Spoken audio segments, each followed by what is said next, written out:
যে সাব্বা পাপাস্সা আকারানাং কুশলাস্সা উপসম্পাদা সচিত্তু পারিয়োদপানাং এথাং বুদ্ধানা সাসানাং।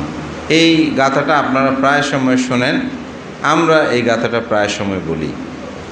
সাব্বা পাপাস্সা আকারানাং, সমস্ত পাপ থেকে বিরত থাকা। তো সমস্ত পাপ থেকে যদি বিরত থাকতে চাই, আমাদেরকে কিছু আটি বন্ধন করতে হবে। আটি মানে আইল তৈরি করতে হবে। যেমন জমিনে যদি আপনি চাষ করতে যান, তাহলে প্রথম আপনার করণীয় কর্তব্যকে সীমানা নির্ধারণ করতে হবে যে কোন জায়গাতে আপনি এই চাষ করবেন। সীমানা নির্ধারণ করে সেটাকে ঘেরা দিতে হবে। যদি ঘেরা না দেন, তাহলে কিন্তু আপনি যতই সুমিষ্টি বা সমৃদ্ধময় গাছ রোপণ করেন না কেন, চারা রোপণ করেন না কেন, আপনি ফল ধরবে কিন্তু নিজে খেতে পারবেন না। তো ওই জন্য কী করতে হবে, আপনাকে আটি দিতে হবে।